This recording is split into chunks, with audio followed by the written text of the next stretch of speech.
Cataract classic రెటినాలకు world class treatment ఇప్పుడు మన బీరంగూడలో American laser eye hospitals.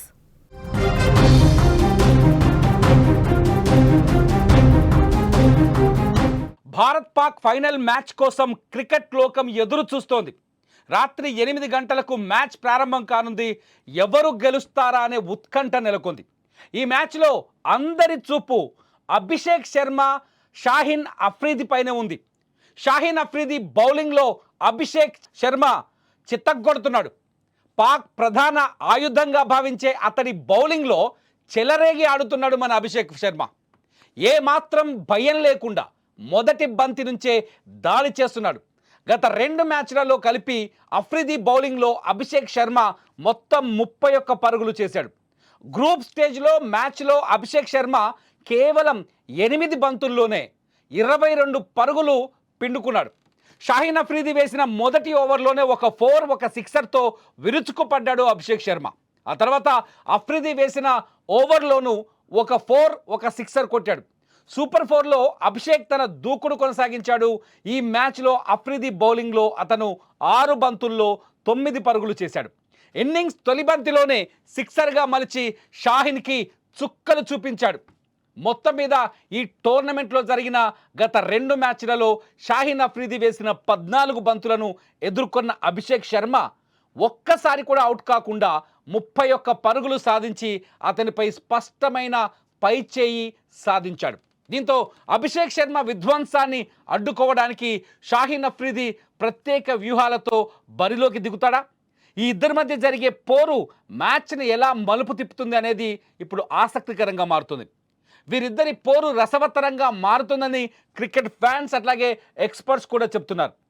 Shahid Afridi ఎవరైతే షాహీన్ అఫ్రీది మేనమామ, రావల్పిండి ఎక్స్ప్రెస్ అంటాం కదా, అఫ్రీది మాజీ క్రికెటర్ అఫ్రీది చెప్తున్నాడు, అభిషేక్ శర్మని అవుట్ చేస్తే టీమిండియా పని అయిపోయినట్టే, టీమిండియా పైన పైచేయి సాధించినట్టే పాకిస్తాన్ అని ఆయన అంచనా వేస్తున్నారు. కానీ మన సీనియర్ క్రికెటర్ సునీల్ గవాస్కర్ చాలా స్పష్టంగా చెప్తున్నారు, అభిషేక్ శర్మని ఓడించే శక్తి కానీ అభిషేక్ శర్మని ఎదురు దెబ్బ కొట్టే శక్తి కానీ పాకిస్తాన్కి ఇంకా రాలేదు అని చెప్తున్నారు.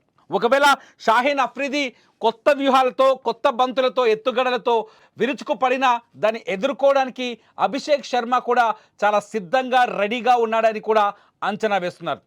అభిషేక్ శర్మ దూకుడుని ఇవాళ కూడా ఈరోజు మ్యాచ్లో కూడా చాలా స్పష్టంగా చూడొచ్చని చెబుతున్నారు. అభిషేక్ శర్మ ఇవాళ కూడా చెలరేగిపోయి దాడులు పాకిస్తాన్పై దాడి చేసే అవకాశం కనిపిస్తుంది.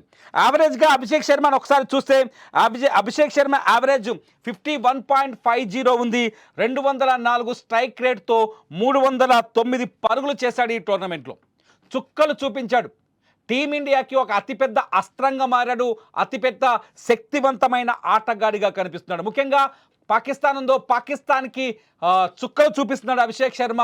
అభిషేక్ శర్మను ఎదుర్కోవడం ఇప్పుడు పాకిస్తాన్కి మొదటి లక్ష్యంగా కనిపిస్తుంది. అభిషేక్ శర్మ లీగులో 8 బంతులు మాత్రమే ఆడారు. పాకిస్తాన్తో ఆడిన ఆటను ఒకసారి మనం అనాలిసిస్ చేస్తే మొదట లీగులో కేవలం 8 బంతులు మాత్రమే ఆడాడు. 8 బంతుల్లో 22 పరుగులు చేశాడు. ఫస్ట్ ఓవర్లో ఒక 4 ఒక 6, సెకండ్ ఓవర్లో ఏది లీగ్లో సెకండ్ ఓవర్లో కూడా ఒక 4 ఒక 6. అభిషేక్ శర్మ స్కోర్ చూడొచ్చు మనం. సూపర్ 4లోకి వచ్చేస్తే 6 బంతుల్లో 9 రన్నులు కొట్టాడు. మొదటి బంతినే సిక్సర్గా కొట్టి షాహీన్ అఫ్రీదికి కళ్ళు బయర్లు కమ్మేలా చేశాడు. మొత్తానికి అభిషేక్ శర్మ మీద ఇప్పుడు అంచనాలు పెరిగిపోయాయి. భారత్ మొత్తం అభిషేక్ శర్మ వైపు చూస్తుంది. అభిషేక్ శర్మ ఇవాళ మ్యాజిక్ క్రియేట్ చేయబోతున్నాడు. భారత్ని విజయ పథంలో ముందుకు తీసుకెళ్ళడానికి అభిషేక్ శర్మ చేస్తున్న అభిషేక్ శర్మ బ్యాటింగ్ ఇవాళ భారత్ని విజయ పథంలోకి నడిపిస్తుందనే అంచనా కూడా కలుగుతూ వస్తున్నాయి. మొత్తానికి అభిషేక్ శర్మ పైనే ఉదయం నుంచి అనాలిసిస్, అంచనాలు చాలా ఎక్కువగా కనిపిస్తున్నాయి. దుబాయ్ స్టేడియంలో అభిషేక్ శర్మ మెరుపులు మెరిపించబోతున్నాడా? ప్రతి ఒక్కరికి పాకిస్తాన్కి అయితే చుక్కలు చూపించబోతున్నాడా? అసలు అభిషేక్ శర్మ పైన మీ అంచనాలు ఏంటి? మీ అంచనాలు ఎలా ఉన్నాయి? ఈ వీడియో కింద కామెంట్ చేయండి. లైవ్ అప్డేట్ కోసం, క్రికెట్ వీడియోస్ కోసం చూస్తూనే ఉండండి సుమన్ టీవీ డిజిటల్ లైవ్, అట్లాగే సుమన్ టీవీ లైవ్.